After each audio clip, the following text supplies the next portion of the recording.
Dios mío, en las cosas que me has dado. Mi corazón se inflama, turbado de emoción, que no encuentro palabras con que expresar mi Cristo.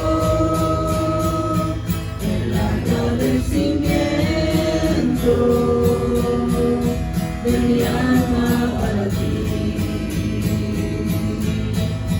cambiaste tú mi vida, me diste esperanza, y desde aquel instante mi alma recibió un gozo tan sublime, que al pasar de los años ha sido cual la fuente de mi felicidad. Agradecimiento hay en mi corazón.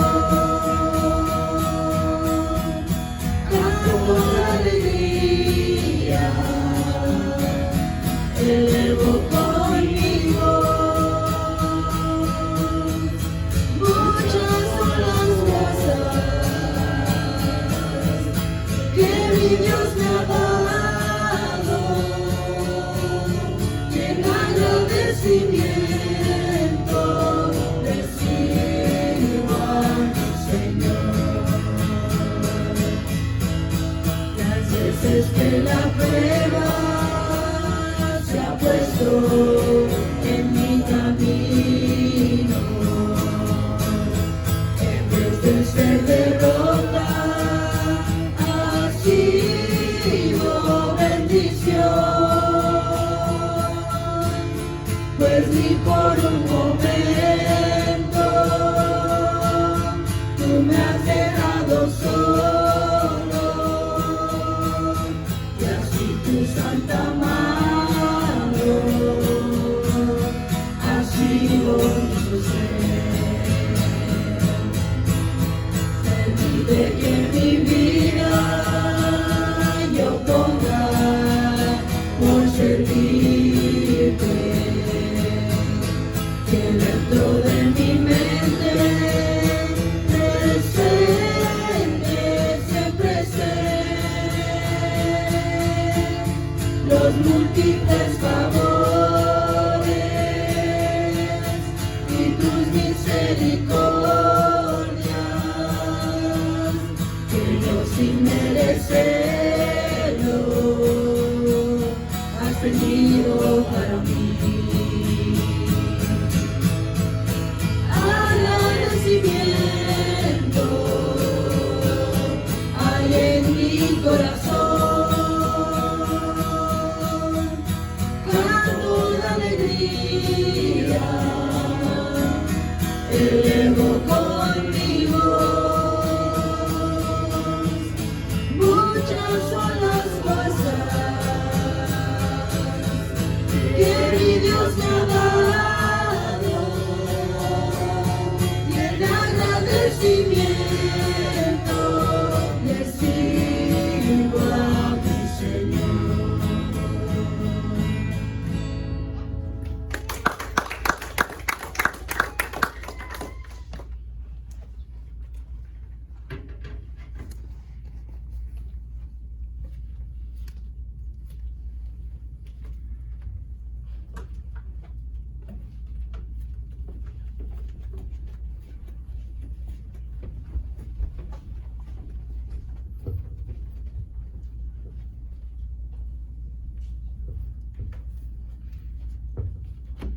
Vamos a orar por nuestro hermano Wilmer. Antes de comenzar nuestro mensaje, únanse conmigo en una oración, hermanos, y oremos al Señor. Nuestro buen Dios y Padre Celestial, estamos muy agradecidos, Señor, porque sabemos que el cuidado que tú tienes de nosotros, Señor, muchas veces incluye que tengamos que pasar por situaciones de salud, Señor, que nuestro cuerpo, Señor, resiente. Y Padre, sabemos que tu cuidado, Señor, en esos momentos también se hace presente. Así que queremos suplicarte, Señor, para que tú obres, Señor, en el cuerpo de nuestro hermano Wilmer, Señor, Padre, y que estos síntomas que ha empezado a tener, Señor, en sus brazos, o en su brazo más bien, Señor, pues no sean nada, Señor, serio, sino que sea simplemente un dolor espontáneo, Señor, Padre, que puede ser tratado prontamente, Señor. Así que pedimos, Padre, que tú tomes cuidado de él, que le fortalezca, Señor, en cierto sentido, Padre, tanto física como espiritualmente, Señor, que lo que sea que diagnostiquen los médicos, Señor, Padre, tú, Señor, estés al cuidado de él, de su familia, Señor. Ponemos en tus manos, Señor, sabiendo que el cuidado que tú tienes de nosotros, Señor, nos da la seguridad de saber, Padre, que podemos confiar en ti y podemos llevar nuestras cargas, Señor, nuestros dolores, Señor, en tus manos. Padre, te bendecimos y te alabamos y estamos seguros que tú vas a tratar, Señor, a nuestro hermano Wilmer, Señor, y que todo, Señor, va a poder resolverse favorablemente. Te bendecimos, Señor, y te damos gracias en el nombre de Cristo Jesús. Amén. Muy bien, hermanos, como lo hacemos cada domingo, vamos a tomar nuestras Biblias y recitar nuestro credo dominical, como lo hacemos siempre que nos preparamos a escuchar la santa palabra del Señor. Espero que sea para usted una motivación, hermanos, el venir y poder escuchar la palabra de Dios. Para mí, tanto escucharla como predicarla es una gran bendición y es un gran privilegio. Así que le decimos al Señor: esta es la palabra de Dios, y cuando se abra, estaré atento para escucharla, reverente para oírla, emocionado para aprenderla y sensible para recibirla. Que Dios bendiga su palabra. Amén. Muy bien, hermanos, vamos a abrir nuestras Biblias en esta tarde, o ya, no, todavía mañana, en el Evangelio según San Marcos, en el capítulo 10, y vamos a leer de los versículos 46 al 52. No sé si últimamente lo he recordado, pero me propuse hacer un proyecto personal de leer los 4 evangelios que se encuentran, por supuesto, en el Nuevo Testamento, un evangelio cada año, y leerlo la mayor cantidad de veces posibles. Y me he encontrado, hermanos, con una gran cantidad de enseñanzas que me han ayudado a apreciar más la persona y la obra de nuestro Señor Jesucristo.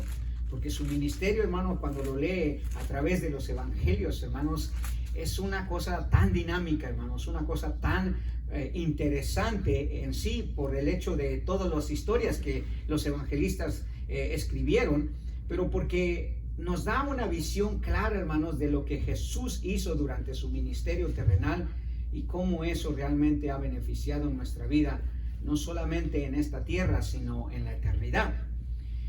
En Marcos capítulo 10, versículos 46 y 52 al 52, encontramos uno de esos relatos que nos hacen ver una gran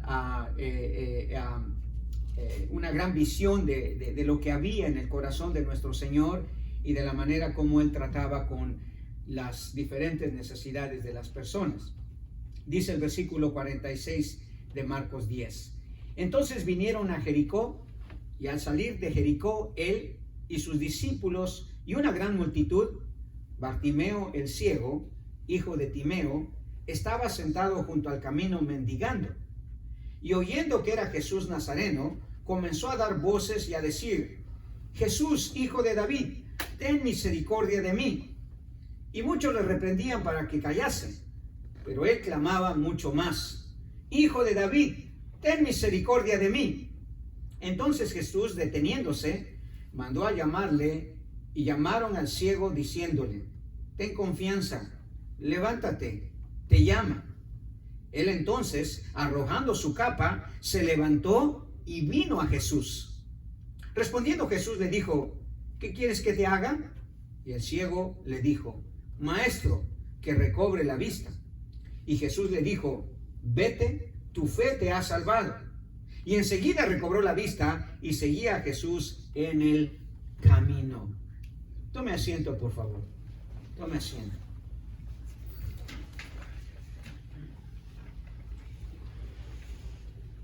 Tanto Mateo como Lucas, hermanos, narran este hecho que acabamos de leer en Marcos, capítulo 10.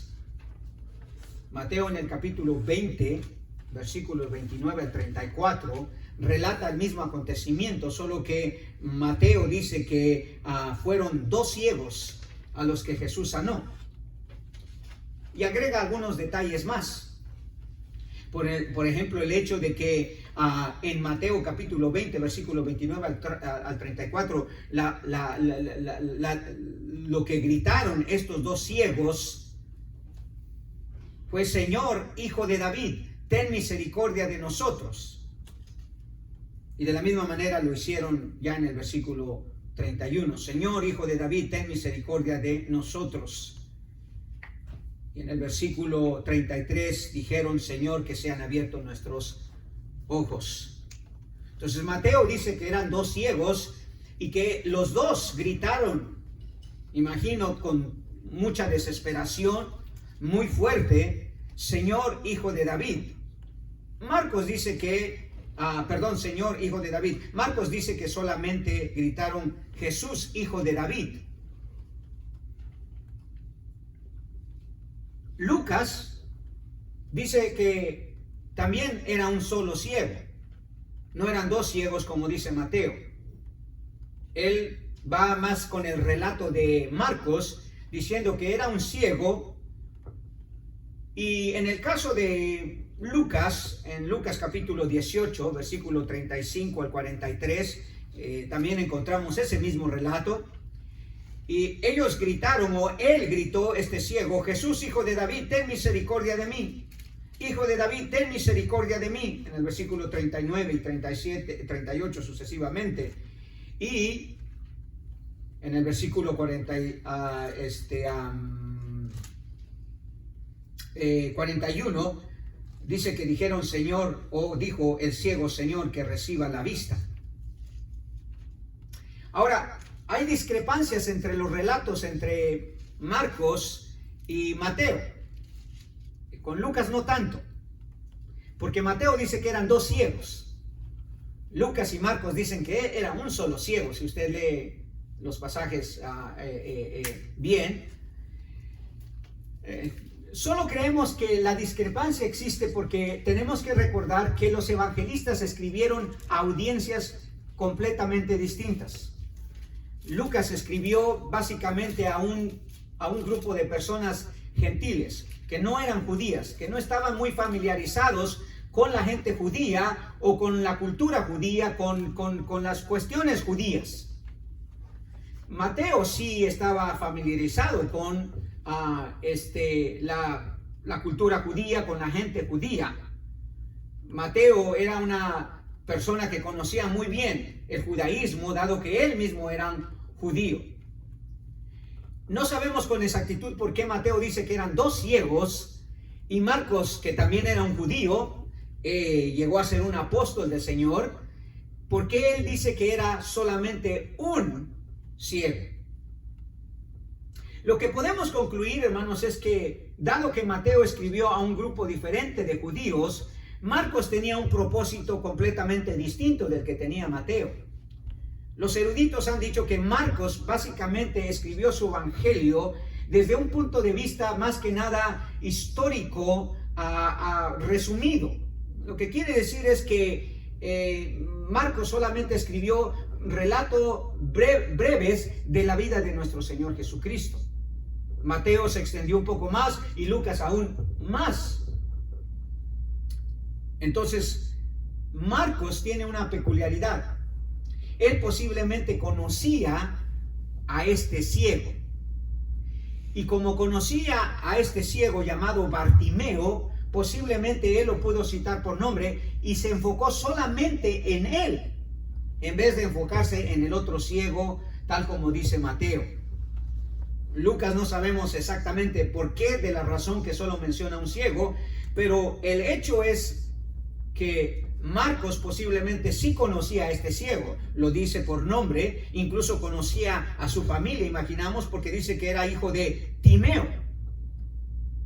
Entonces, creemos que Marcos estaba familiarizado con este hombre, quizá ya lo conocía, quizá lo había visto, sabía de su familia, y por eso es que él nos da el nombre de este ciego y parte de su familia, al menos su padre. Ahora, eso no es lo importante del pasaje, hermanos. Lo que es importante es que los tres están de acuerdo que una vez, hermanos, que este ciego o estos dos ciegos, como dice Mateo, recobraron la vista, ocurrió una transformación muy interesante. Los tres evangelios están de acuerdo que una vez que este ciego, Bartimeo, y el otro ciego que no sabemos su nombre posiblemente, dice que al momento que recobraron la vista, siguieron a Jesús en el camino. Mateo dice que al recobrar la vista, los dos ciegos le siguieron a Jesús, y Lucas dice que empezó a seguir este ciego a Jesús, glorificándolo, exaltándolo. En otras palabras, los tres están de acuerdo que el cambio, la transformación que tuvieron estos hombres, lo que Jesús hizo en su vida de ellos al devolverle la vista, causó un impacto tan grande que ellos empezaron a seguir a Jesús. Y eso es lo importante del texto. Pero otra cosa importante del texto es que los tres están de acuerdo, hermanos, que los ciegos eran personas que vivían una vida miserable, o el ciego Bartimeo. Si usted observa en el versículo 46 dice, entonces vinieron a Jericó, y al salir de Jericó, él y sus discípulos y una gran multitud, Bartimeo el ciego, hijo de Timeo, estaba sentado junto al camino mendigando. Mateo dice lo mismo, estaba sentado junto al camino cuando oyeron que Jesús pasaba y estaba mendigando también. Lucas dice lo mismo. Entonces, estamos de acuerdo que estos hombres, hermanos, vivían una vida miserable. Porque la ceguera, hermanos, en los tiempos de Jesús, usted sabe, no había una cura para ello. Vivían una vida miserable, especialmente si usted había nacido ciego. Normalmente sin recursos, viviendo en la pobreza, posiblemente lo único que le quedaba a usted era mendigar, limosnear, vivir una vida miserable de limitaciones, de obstáculos. Y posiblemente sus familiares, como en el caso de Bartimeo, iban, lo dejaban en algún lugar y allí lo dejaban todo el día para que usted pudiera de alguna manera miserablemente ganarse la vida, comer algo, vivir de la compasión de los demás. Entonces, los tres evangelistas están de acuerdo que vivían una vida miserable, y los tres están de acuerdo que hubo una transformación increíble. Ahora, eso nos lleva a pensar, hermanos, que en la vida ciertas circunstancias son mejores de la manera que terminan que en la manera que comienzan. Ciertas circunstancias en nuestra vida, hermanos, son mejores en la manera que terminan que en la manera que comienzan. Y esto fue el caso de estos dos ciegos, o de este ciego. Tal vez nacieron ciegos, pero no terminaron así. ¿Se da cuenta? Por el relato dice que estaban ciegos, o estaba ciego Bartimeo, mendigando miserablemente, pero no terminó así su vida. Al menos la vida física, ¿verdad? La vida terrenal. Comenzaron una vida de miseria, estaban mendigando, pero no terminaron así. Terminaron al lado de aquel que podía proveerles todas las necesidades que ellos tuvieran. Hasta cierta manera terminaron una vida enriquecida, no solo espiritualmente, porque Jesús, cuando alimentaba a sus discípulos, hermanos, los alimentaba bien. Cuando les proveía bien. Nosotros podemos ser testigos de eso, ¿o no? Cuando venimos al Señor, hermano, el Señor nos provee, y nos provee bien, y nos provee seguramente. Comenzaron una vida mendigando, pero no terminaron así. Posiblemente al seguir a Jesús, hermanos, inclusive ellos se hicieron parte de la popularidad de Jesús, y de seguro en cualquier lugar que iban eran reconocidos. Ya no eran unos mendigos, ahora eran unos elegidos.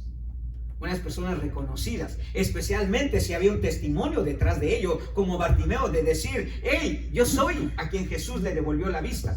Y posiblemente cientos de personas acudirían a él preguntándole: a ver, ¿cómo pasó? ¿Qué sucedió? ¿Cómo te sientes? ¿Qué se siente estar al lado del gran maestro, del gran Mesías? En vez de ser unos mendigos, ahora eran unos testigos de Cristo, hermanos. ¡Qué privilegio! De mendigo a testigo, a ser un embajador de Cristo. Comenzaron una vida sin propósito. ¿Qué les esperaba a estos ciegos allí? Nada, hermanos. Posiblemente morir de esa manera, miserables, abandonados, limitados de todos los recursos. Pero no terminaron así, hermanos. Terminaron, hermanos, siendo plasmados sus nombres, o al menos el nombre de este, en la Biblia. Y después de 2000 años y 21, todavía su nombre es reconocido. Todavía es recordado Bartimeo. Pero si hubiera sido un ciego simplemente al cual nunca Jesús hubiera intervenido en su vida, como muchos miles de ciegos que cada vez había en Palestina durante el ministerio de Jesús, ¿quién supiera de ellos? Pero ahora sabemos de Bartimeo. Ahora conocemos de él, conocemos su historia. Entonces no terminó como un don nadie, como un don nada, sino terminó con un propósito maravilloso de poder ser él posiblemente la inspiración para muchos otros que están discapacitados. De confiar que si Jesús interviene en sus vidas, posiblemente hay una transformación maravillosa. Pero lo que más importante, hermano, de todo eso, comenzaron su vida con una vida de condenación, pero no terminaron así. Porque note lo que dice en el versículo 51. Respondiendo Jesús le dijo: ¿qué quieres que te haga? Y el ciego le dijo: maestro, que recobre la vista. Y Jesús le dijo, ¿qué dice? Vete, tu fe te ha salvado. Ese quizá fue la cosa más maravillosa que sucedió en sus vidas. Siendo ciegos, condenados no solamente a una miseria en este mundo, sino ahora, hermanos, salvos por toda la eternidad, con un lugar seguro al lado de Jesús en la gloria. Entonces, aunque ciertas circunstancias en nuestra vida son mejores en la manera que terminan que en la manera que comienzan, y ese fue el caso de estos hombres, ellos no terminaron de la misma manera que comenzó su vida. Terminaron mucho mejor. Pero ¿qué hizo la diferencia? ¿Qué fue el cambio? Y quizás no deberíamos hacer esas preguntas realmente de qué hizo la diferencia o qué hizo el cambio, sino quién hizo la diferencia y quién hizo el cambio. No qué fue lo que fue diferente en sus vidas, sino quién intervino en sus vidas de manera que ellos terminaran completamente diferente de lo que ellos empezaron su vida. La intervención de Jesús, hermanos, fue la diferencia. La intervención de Jesús fue la diferencia. Él es quien hizo la diferencia y Él es el que hizo el cambio. Él es quien logró la transformación de vida. Y cuando nosotros leemos los evangelios, encontramos una vida dinámica, hermanos, de Jesús interviniendo en la vida de las personas. Y puedo decirle, hermanos, todas las vidas en las cuales intervino Jesús fueron diferentes. Tuvieron grandes cambios.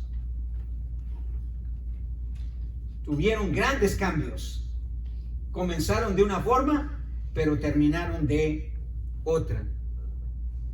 Y así fue en el tiempo de Jesús durante su ministerio, como lo es hoy, hermanos. Hoy en día, si Jesús interviene en su vida, si interviene en la vida de las personas, asegúrenlo, hermanos, que algo va a ser diferente, que no va a terminar de la misma manera que haya empezado.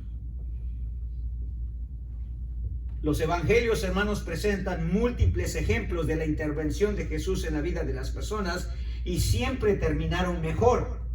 Mejor más que nada porque su destino eterno fue completamente transformado. De ir a una condenación eterna, ahora todas esas personas, incluyéndome a mí y posiblemente incluyéndolo a usted, tenemos un destino eterno.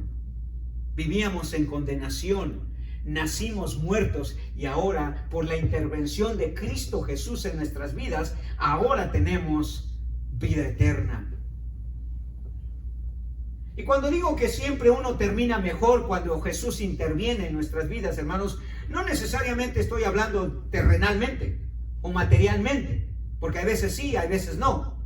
Estoy hablando que terminamos mejor, hermanos, espiritualmente, eternamente, porque estos hombres, lo que más Jesús hizo a intervenir en sus vidas, no fue devolverles posiblemente la oportunidad de trabajar, la oportunidad de ver el mundo, la oportunidad de viajar, la oportunidad de tener cosas. Lo que hizo grande la intervención de Jesús es que terminaron salvos, terminaron por la eternidad al lado de Jesús.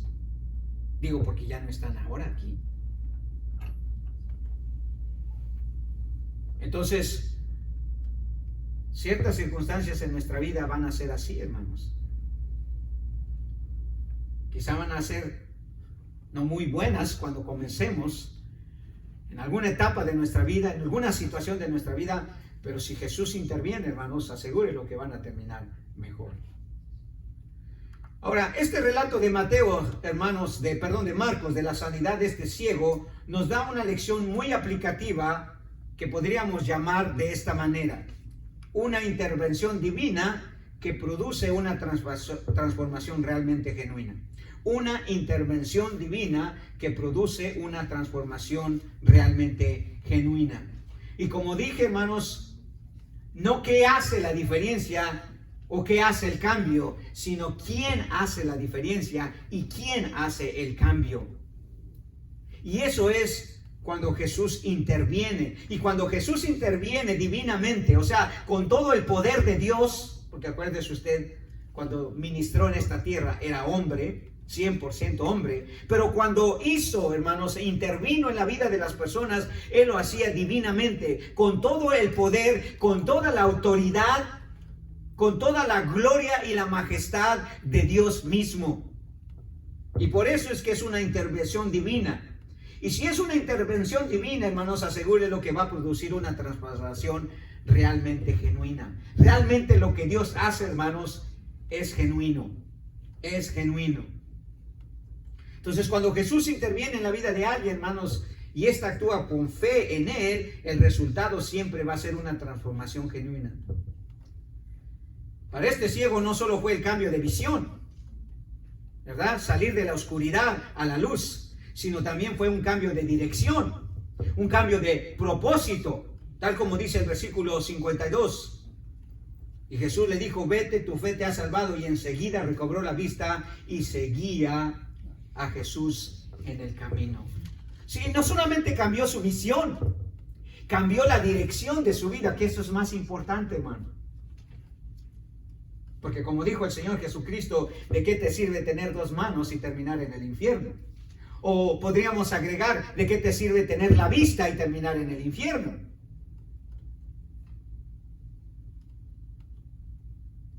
Pero el hecho, hermanos, de que Jesús interviniera en la vida de este hombre no solamente cambió la visión de su vida, sino también la dirección de su vida. Y eso es maravilloso, hermanos. Eso es maravilloso, porque la dirección de su vida no solo cambió para buenos propósitos en su vida, para cosas maravillosas para su vida, sino en dirección hacia la eternidad. Hacia la eternidad. Las intervenciones de Jesús en la vida de las personas, hermanos, eran siempre para producir un cambio genuino, porque el resultado siempre era un cambio de vida. Siempre que Jesús llegaba a la vida de alguien, intervenía en la vida de alguien, no era el mismo. Y no estamos hablando de la situación quizá terrenal o material o física. Estamos hablando ante todo de la condición espiritual y de la condición eterna. Hay un buen ejemplo también de eso. En Lucas capítulo 19, usted se recuerda, el Señor Jesucristo también se iba encaminando a Jericó, posiblemente en el mismo tiempo que Marcos está diciendo, aunque parece que el contexto, esa es la realidad.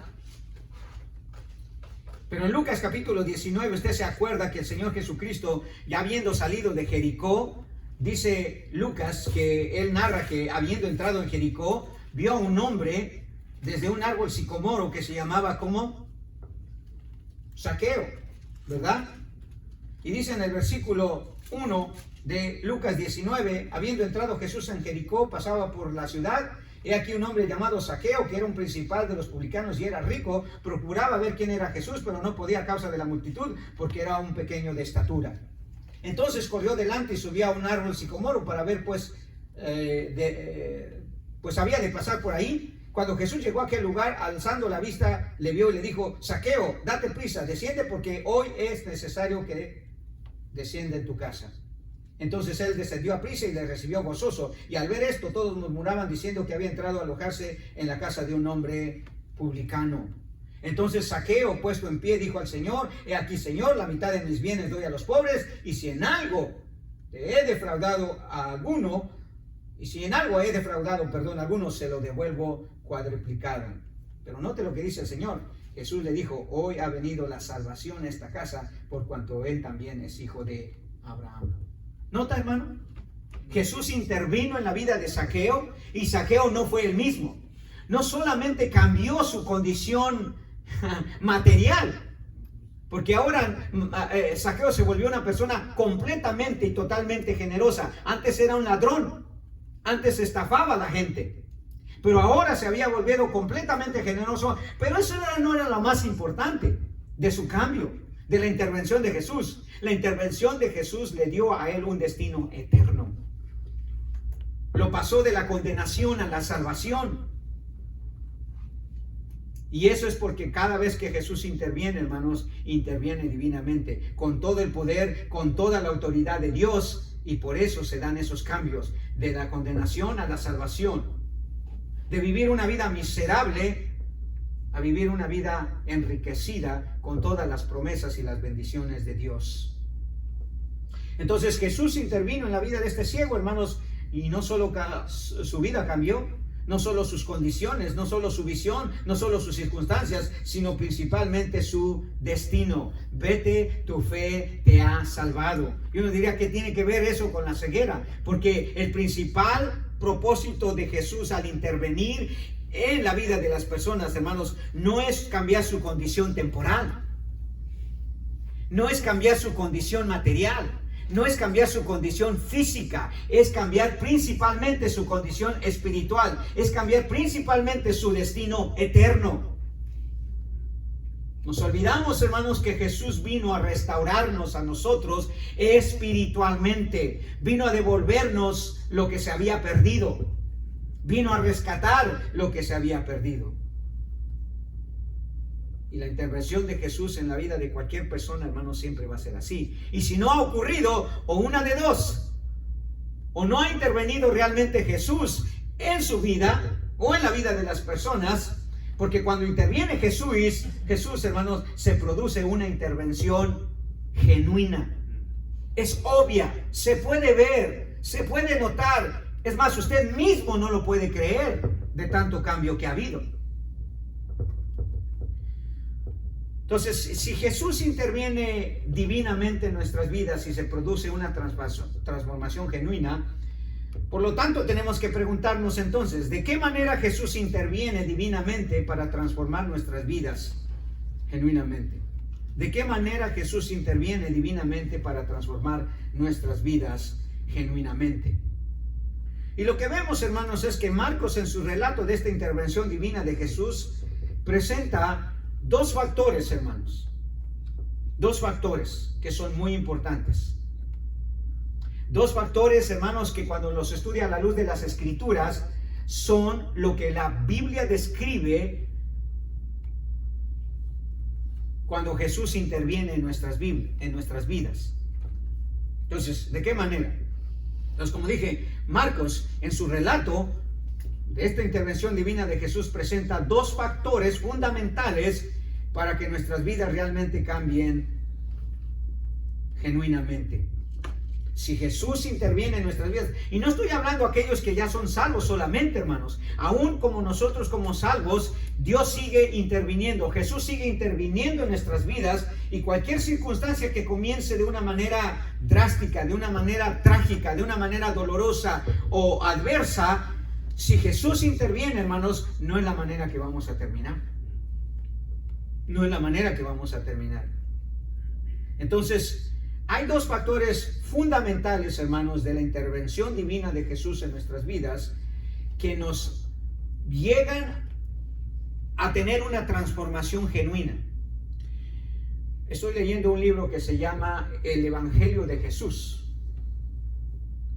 En ese libro se describe, hermanos, que hoy la idea de que la gente tiene de qué es lo que significa ser cristiano está siendo muy mal interpretada. Porque ser cristiano fundamentalmente significa una transformación de vida. Más que una mera experiencia religiosa, una mera serie de actividades religiosas, sino una experiencia transformadora que es genuina. Tan genuina que como si usted sembrara un árbol de limones, le salen limones. Si usted siembra un árbol de limones y le salen naranjas, algo está mal con ese árbol.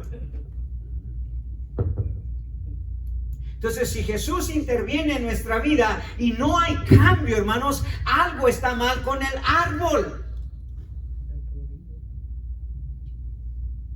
O no es árbol de limones, por eso no está dando limones. O la raíz está mal.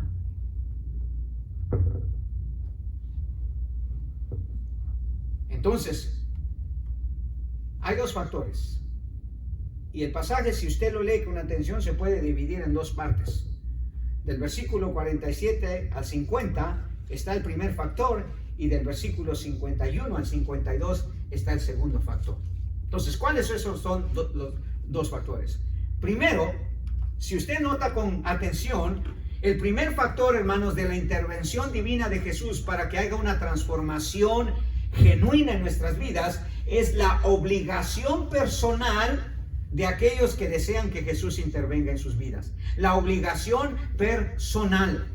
En otras palabras, hermanos, aunque Dios lleva a cabo la salvación, la transformación de vida, Él, con todo su poder, no necesita de nuestra ayuda.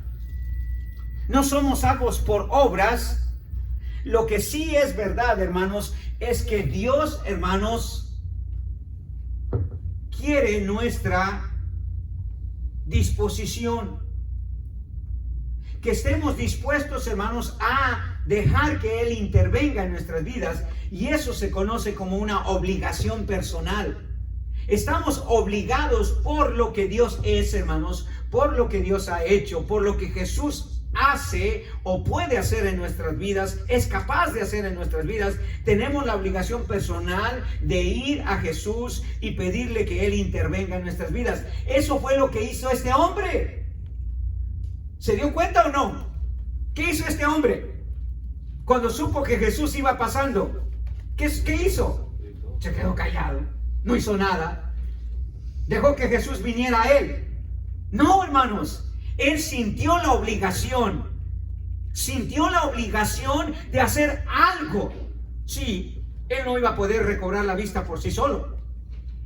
Sí, él no iba a poder cambiar su vida por sí solo. Pero él sintió la obligación de ir a Jesús. El pasaje dice que se levantó y ¿qué dice? Y fue a Jesús. El pasaje dice que cuando oyó de Jesús, empezó a clamar a Jesús. Sintió la obligación personal, hermanos, que él tenía que hacer algo. No porque él pudiera producir vista o visión nuevamente en sí. No porque él pudiera transformarse su vida por sí mismo, sino porque sabía que hay una responsabilidad de nosotros, hermanos, en cuanto a lo que Dios puede hacer en nuestra vida. Nosotros no hacemos el cambio. Nosotros no cambiamos el destino. Nosotros no hacemos la transformación. La transformación la hace Dios. El cambio lo hace Dios. La diferencia lo hace Jesús. Pero Él demanda una responsabilidad. La mayoría de la gente, hermanos, no tiene una urgencia porque Jesús intervenga en sus vidas. Pero si queremos que Jesús intervenga divinamente en nuestras vidas, hermanos, tenemos la obligación de desearlo profundamente. Versículo 47, note lo que dice. Y aquí vemos una profunda obligación, urgencia de este hombre, porque dice el versículo 47, y oyendo que era Jesús Nazareno quien pasaba por allí, que dice, comenzó a dar voces y a decir, Jesús, hijo de David, ten misericordia de mí. ¿No se quedó callado? Hermano, ¿cómo nosotros nos podemos quedar callados? ¿O cómo la persona se puede quedar callada si ve la necesidad urgente en la que se encuentra? Y tristemente mucha gente no ve esa obligación. Pero es una obligación, hermanos. Es una responsabilidad nuestra. Si hay una necesidad, tenemos que actuar. Es nuestra responsabilidad ir a Dios. Dios ya está aquí, pero nosotros tenemos que ir a Él. Por eso el profeta Jeremías dice, ¿verdad? Clama a mí. O sea, es tu obligación clamar a Dios. ¿Sabe? Dios ya conoce sus necesidades de usted. La Biblia dice específicamente por medio del evangelista Mateo en capítulo 6, dice que nosotros no necesitamos orar porque Dios ya sabe de lo que tenemos necesidad aún antes que le pidamos. Entonces, ¿cuál es la razón de orar? Porque es nuestra obligación, hermanos. Es nuestra responsabilidad. Y este hombre, hermanos, sintió la obligación, sintió la urgencia. Y si usted nota, hermanos, hay 3 obligaciones personales que llevaron a este hombre o que nos deben de urgir a desear que Jesús intervenga divinamente en nuestras vidas. 3 obligaciones. Si es una obligación, si es una responsabilidad personal nuestra de que Jesús intervenga en nuestra vida por cualquier situación que estemos pasando, pero más que nada por cuanto a la salvación. Hermanos, la gente no se ha entendido. La salvación es una obligación nuestra, no es una obligación de Dios. La salvación nuestra no es una obligación de Dios. Es una expresión de amor de Dios. Dios no está obligado a salvarnos, pero nosotros sí estamos obligados a acudir a Él para ser salvos. Y veo en este hombre 3 obligaciones muy urgentes, hermano, que lo llevaron a desear que Jesús interviniera en su vida. La primera, versículo 46, la condición miserable en la que se encontraba este hombre. Si hay algo que nos debe de obligar, hermanos, a ir a Jesús para que Él intervenga en nuestras vidas, es darnos cuenta, hermanos, sentir la urgencia, la obligación, la responsabilidad por la condición miserable en la que nos encontramos constantemente. Versículo 46 dice, entonces vinieron a Jericó, y al salir de Jericó, él y sus discípulos y una gran multitud, Bartimeo el ciego, hijo de Timeo, estaba sentado junto al camino. ¿Qué dice? Mendigando. Su condición era miserable, hermanos. Y usted no está muy lejos de eso, si es salvo, o no está muy lejos de eso, si está en un problema, en una situación en la cual usted sabe que no hay nada que usted pueda hacer.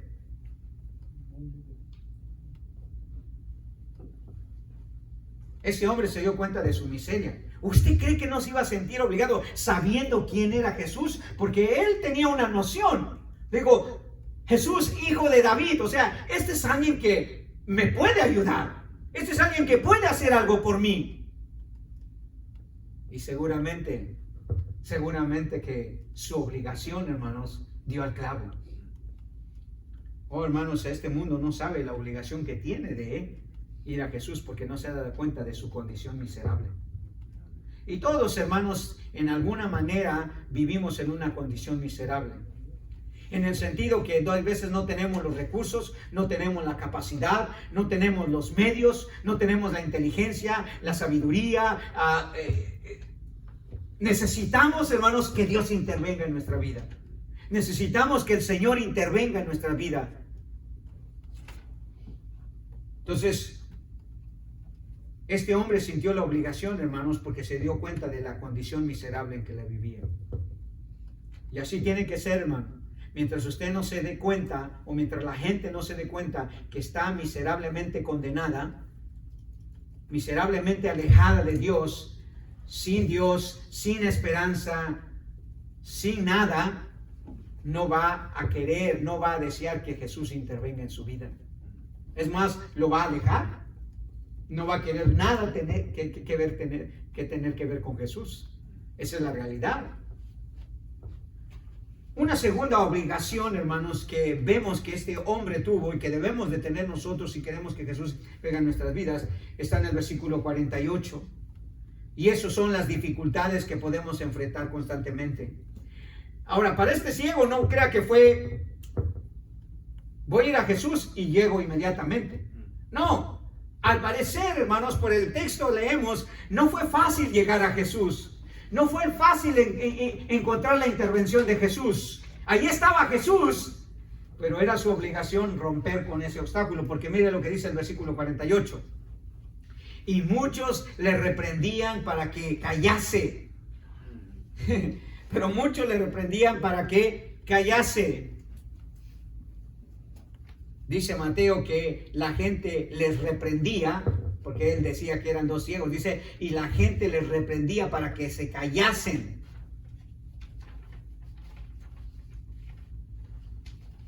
Lucas dice que los que iban delante, o sea, delante de Jesús, le decían, ¡cállate!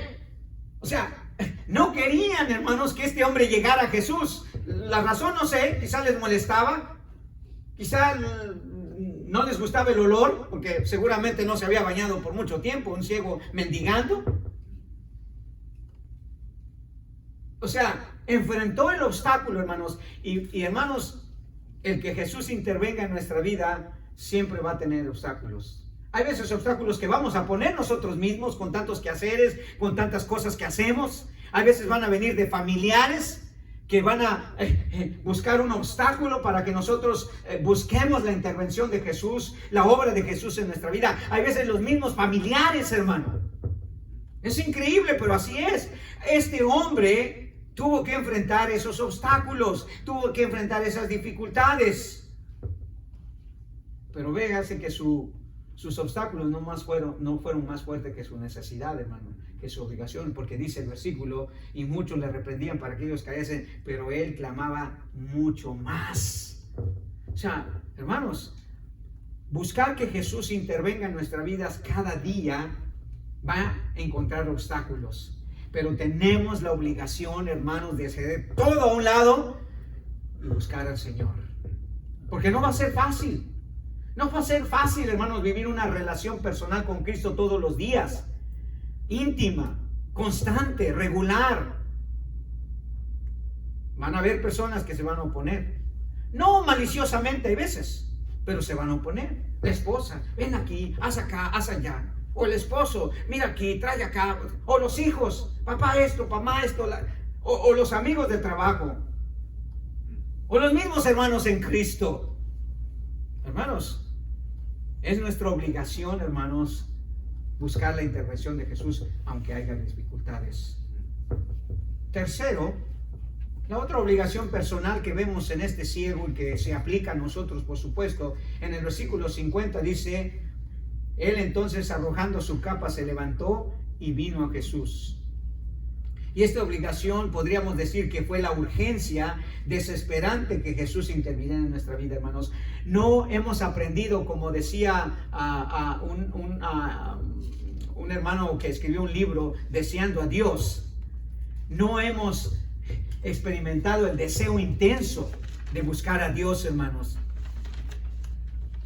Pero este hombre le urgió la desesperación, hermanos. Dice el versículo 50, él entonces arrojando su capa se levantó y vino a Jesús. Vio su desesperación, hermanos, como una obligación. Si estoy en esta condición, si estoy viviendo una vida miserable, si no puedo hacer nada por mí mismo, si voy a vivir así toda la vida condenado a esta miseria, ¿cómo me puedo quedar sentado aquí? ¿Cómo?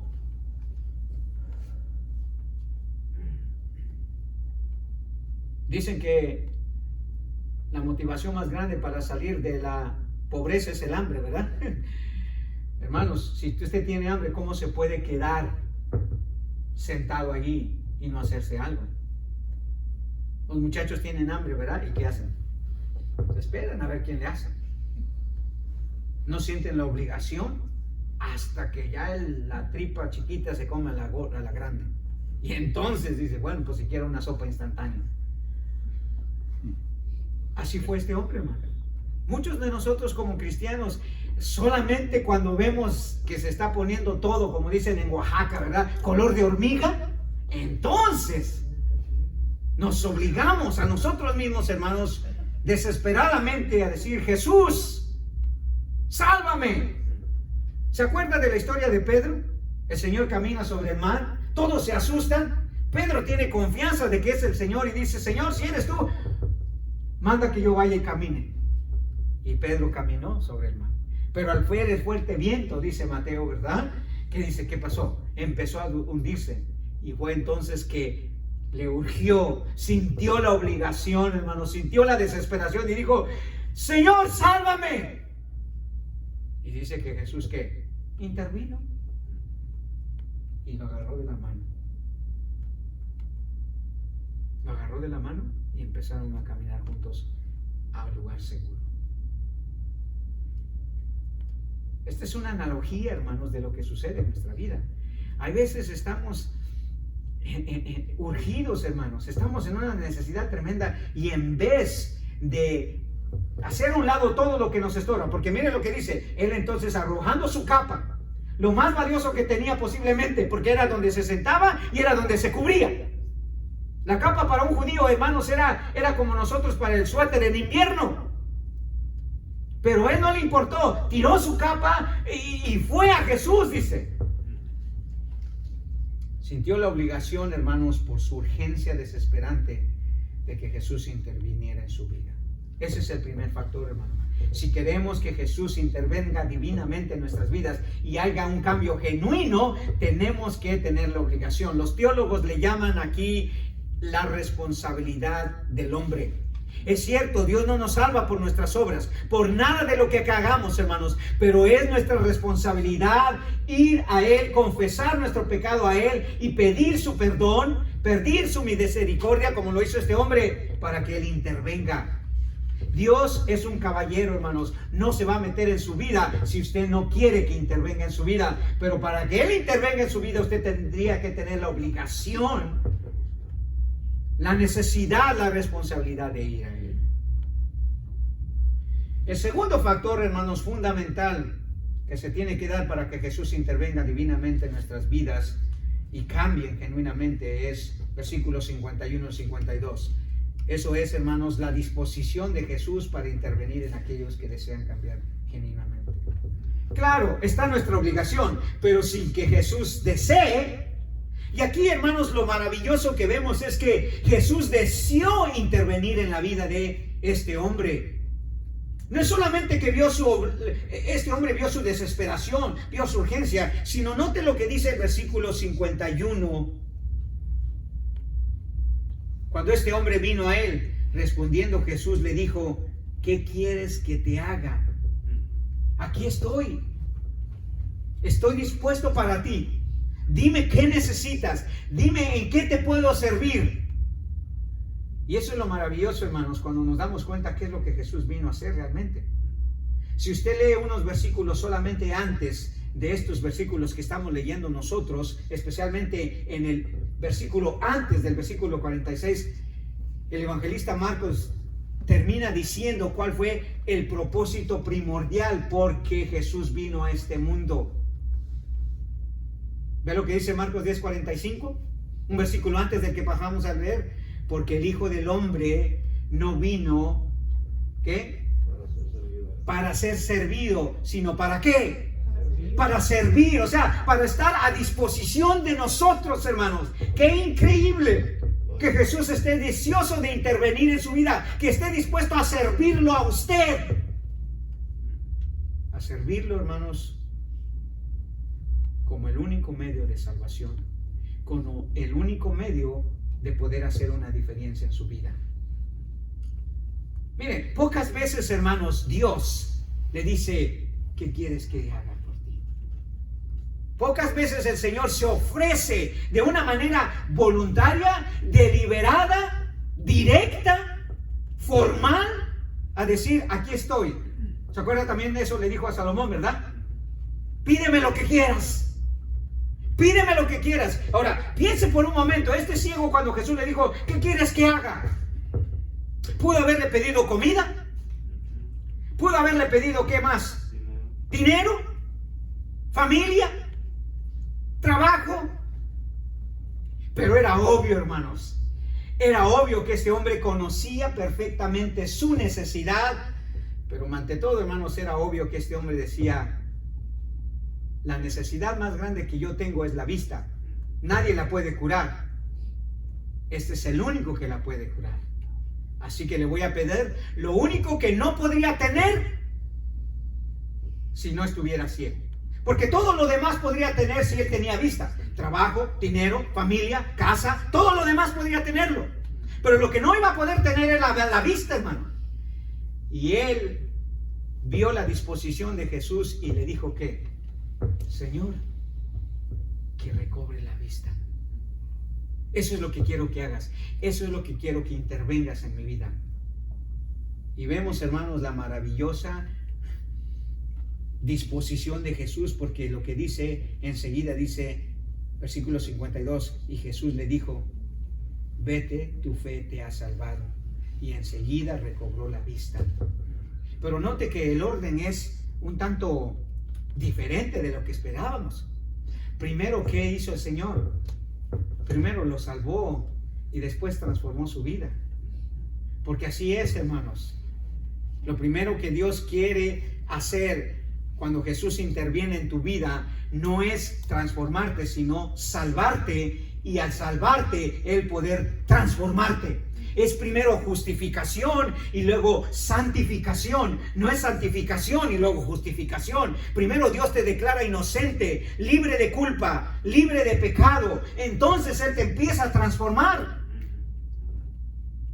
Y ese fue el caso de este hombre.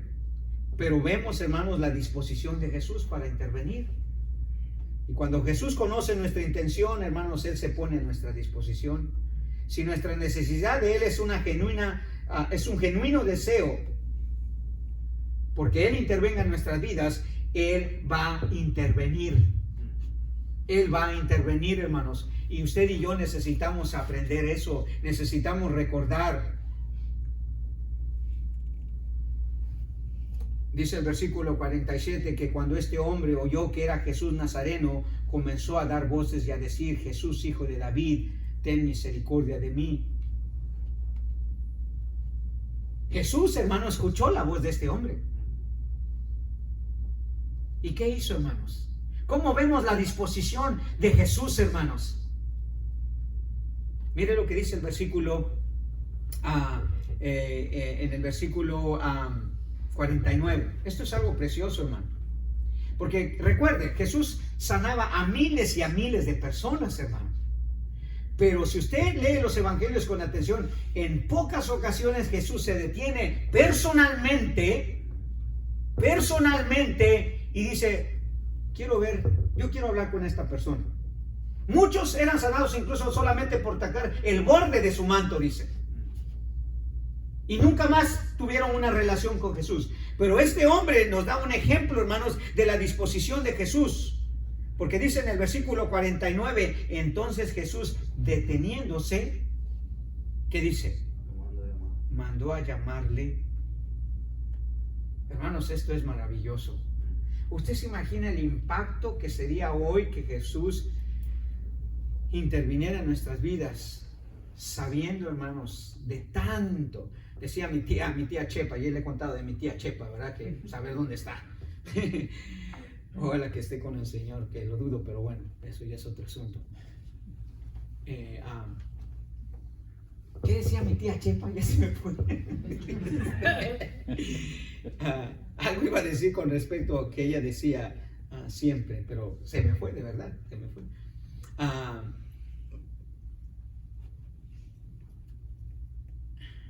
Se me fue.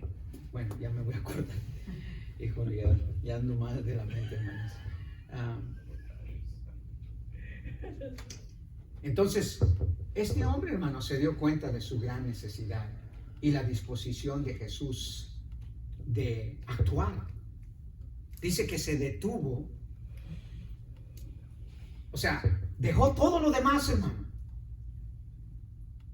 Todo el bullicio de la gente, hermano, que lo perseguía, se detuvo y dijo: yo quiero hablar con ese hombre. Tráigamelo aquí. Imagínense que para que Jesús pusiera atención a una sola persona, hermanos, eso habla, hermanos, acerca del carácter de la persona y del sentir de Jesús por aquellos que desean que Él intervenga en sus vidas. Seguramente vio en este ciego a alguien que verdaderamente estaba deseoso, ansioso, urgido, hermanos, en su corazón de que Jesús hiciera algo en su vida. Y dijo: con este yo quiero hablar.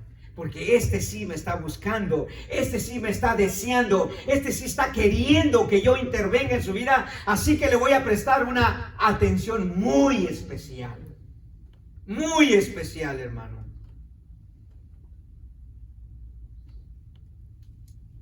Si nuestra necesidad, hermano, nos obliga a buscar la intervención de Jesús en nuestra vida, su disposición de intervenir es segura.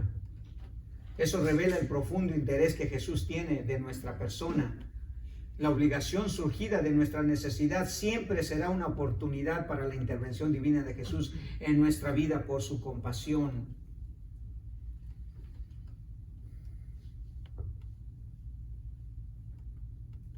Dice Mateo en el versículo 32. Mateo 20:32, estoy leyendo, por supuesto. Y deteniéndose Jesús los llamó y les dijo: ¿qué quieres que os haga? Porque recuerden, Mateo dice que eran dos ciegos. Ellos le dijeron: Señor, que sean abiertos nuestros ojos. Pero mire lo que dice el versículo 34, hermanos. Eso nos revela algo de la disposición de Jesús. ¿Qué dice? Entonces Jesús, ¿qué dice? Compadecido, les tocó los ojos y enseguida recibieron vista. La compasión de Jesús, hermanos, es una de sus motivaciones para intervenir en nuestras vidas. Él sabe que no podemos, hermanos. Él sabe que no podemos. Cuando enfrentamos luchas, pruebas, dificultades, obstáculos, necesidades, hermano, Él sabe que no podemos. Por eso nos dijo una vez, ¿verdad? Separados de mí, nada podéis hacer. En Juan capítulo 15. Él sabe. Es su compasión lo que nos mueve, hermano. Por eso Él está dispuesto a ayudarnos. La obligación surgida de nuestra necesidad, hermanos, siempre será una oportunidad para la intervención divina de Jesús en nuestra vida. Y eso es lo que estaba esperando. Que este ciego acudiera a Él. Pero ya de antemano Jesús tenía la disposición. Ya de antemano Él sentía la compasión. Hermanos, cuando aparece el desesperado, también aparece Jesús. También interviene Jesús. Pero a veces Dios lo tiene que ver en una desesperación, hermano. Ahora, la disposición de Jesús de querer intervenir en nuestra vida divinamente, hermanos, revela tres verdades sobre su persona. Tres verdades. Ahí en el versículo 51 al 52, tres verdades. En el versículo 49 nos da la primera verdad. Y eso es la verdad asombrosa que Jesús está dispuesto a intervenir en nuestra vida. Dice en el versículo 49, entonces Jesús, deteniéndose, mandó llamarle. Y dice que llamaron al ciego diciéndole: ten confianza, levántate, te llama. Note usted, asombrosamente, como dije, hermanos, Jesús tenía miles de seguidores, miles.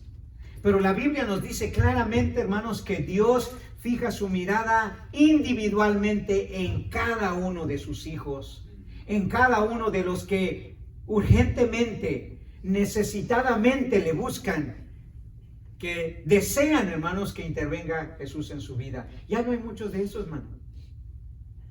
Ya no hay mucho de eso.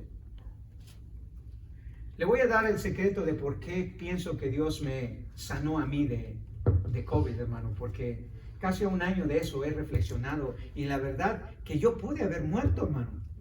Yo pude haber muerto. Si mi esposa se hubiera tardado unos cuantos minutos, digo yo, en llevarme al hospital, yo pude haber muerto.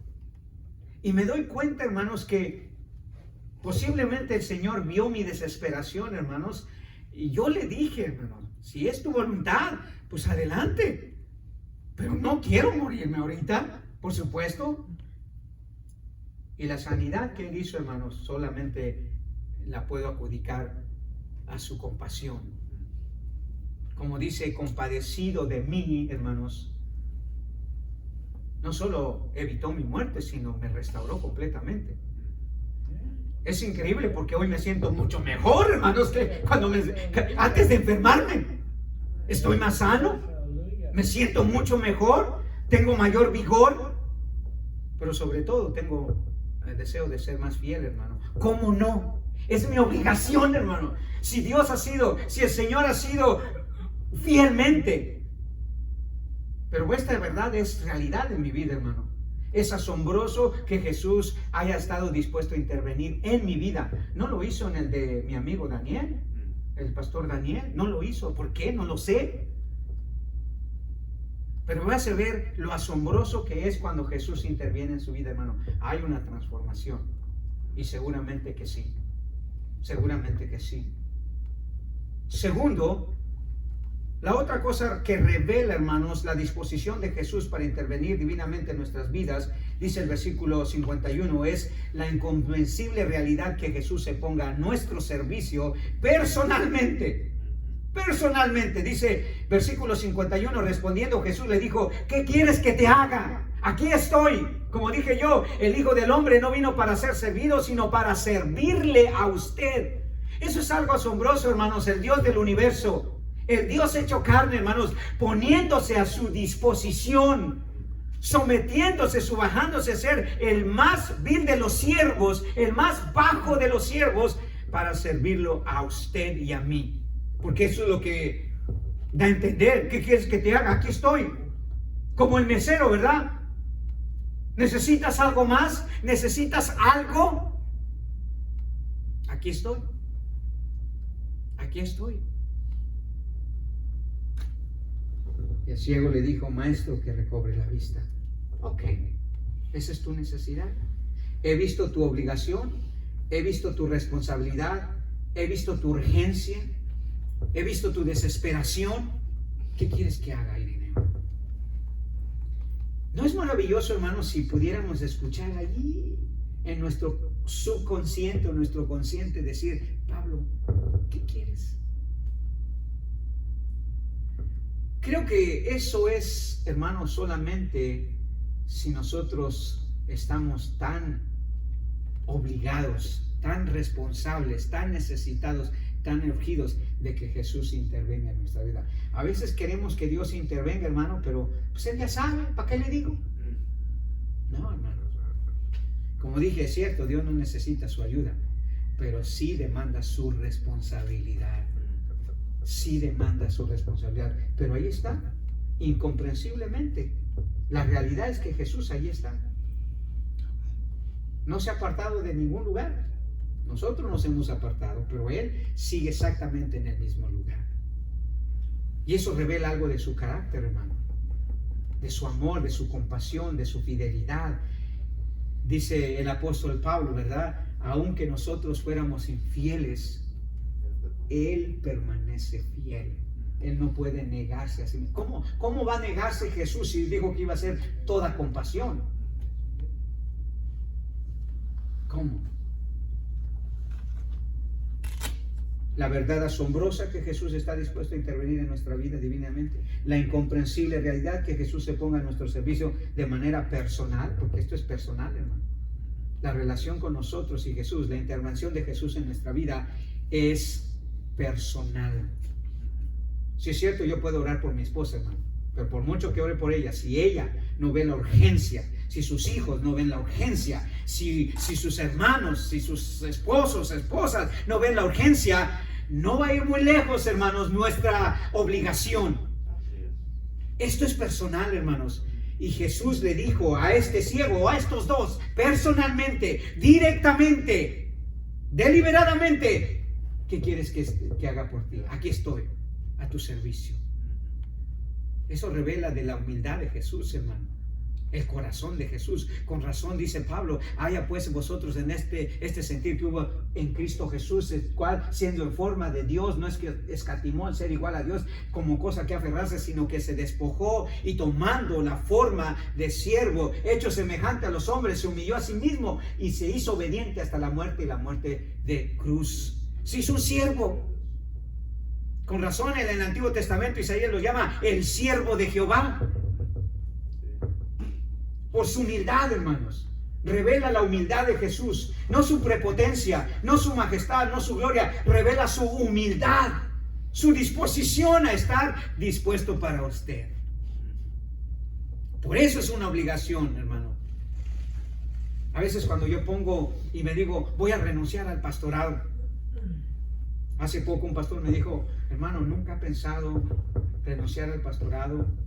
Nosotros queremos un pastor aquí. Y hemos visto que la congregación siempre apunta a usted. De verdad, se lo digo. Y dije, no, tengo una obligación con estos hermanos que han sido tan fieles. Y aunque vinieran 2 o 3 de ustedes, hermano, yo estaría aquí porque siento una obligación, hermanos, de tan bueno que han sido estos hermanos. Entonces, ¿cómo puedo yo, igual hermano con Jesús, cómo puedo no sentir la obligación si está allí diciéndome, aquí estoy, ¿qué quieres que haga, Manuel? ¿Quieres que te sane? Te voy a sanar. Claro, cuando eso sucede, hermanos, y es Dios quien interviene genuinamente, la transformación es porque este hombre dice que después de que recobró la vista, ¿qué dice? Le empezó a seguir.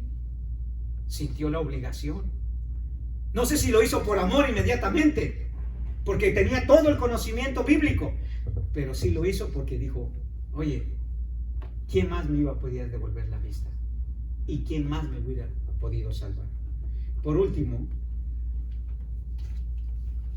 la otra disposición que Jesús da de intervenir en nuestras vidas, hermanos, revela la intervención poderosa de Jesús para transformar nuestra condición temporal y eterna. Temporal y eterna, ¿ok? Porque eso es lo que vemos aquí. Jesús le dijo, versículo 52, vete, tu fe te ha salvado. Y enseguida recobró la vista y seguía a Jesús en el camino. Nota, hermanos, esto revela el carácter, la intervención poderosa. O sea, quien se topó con este hombre fue el mismo Dios hecho carne. Por eso, a propósito, digo, la intervención divina de Jesús. Divina estoy diciendo que como Dios, con todo el poder, con toda la autoridad, con todo el ejercicio del poder de Dios. Porque si usted nota, esta intervención poderosa de Jesús, hermano, hizo 3 cosas en la vida de este hombre que solo Dios puede hacer. Solamente Dios puede hacer. Una, que cambió su destino eterno. Solo Dios puede hacer eso. Lo salvó, lo perdonó y solo Dios puede hacer eso. Mejoró su situación temporal, o sea, le devolvió la vista y solamente Dios puede hacer eso, hermano. No hay médico, no hay medicina en este mundo que pueda devolverle la vista a alguien así, nada más de un segundo a otro. Solo Dios pudo hacerlo. Y le dio un nuevo comienzo a su vida. Empezó a seguirla. Y solo Dios puede hacer eso. Solo Dios puede hacer una nueva criatura y eliminar las cosas viejas y hacerlas todas nuevas. La poderosa intervención de Jesús, hermanos, cuando es de Jesús, usted, hermanos, cambia su destino eterno o se cambia su destino eterno, se mejoran sus condiciones temporales, no siempre, pero asegúrelo que si es Jesús, hermano, la mayoría de veces va a suceder así, pero le va a dar un nuevo propósito a su vida. Usted no va a ser igual, hermano. Pero estos dos factores son fundamentales: la obligación suya y la disposición de Jesús. Y cuando esas dos cosas se dan, la transformación es genuina. Y usted va a ser cristiano fiel, devoto, consagrado, total y completamente dedicado a Jesús toda su vida. No unos meses, no unos años, toda su vida. Vamos a orarle al Señor. Padre Celestial, Señor, qué alivio, Padre Santo, ver, mi Dios, la manera en que tú obraste en la vida de este hombre, Señor. Eso es un ejemplo claro, es un recordatorio, Señor Padre, de lo que tú puedes hacer, o quizá estás haciendo o vas a hacer en nuestras vidas. Señor, ayúdanos a tener la obligación, la urgencia, Señor, de buscar la intervención tuya, Señor, en cada situación de nuestra vida. No solamente en las que son contrarias a nuestro beneficio, Señor, sino también aquellas que son difíciles de llevar. Gracias, Señor Jesús, por tu intervención en nuestra vida. Que realmente nosotros experimentemos una transformación genuina y que podamos ser de ejemplo, Señor.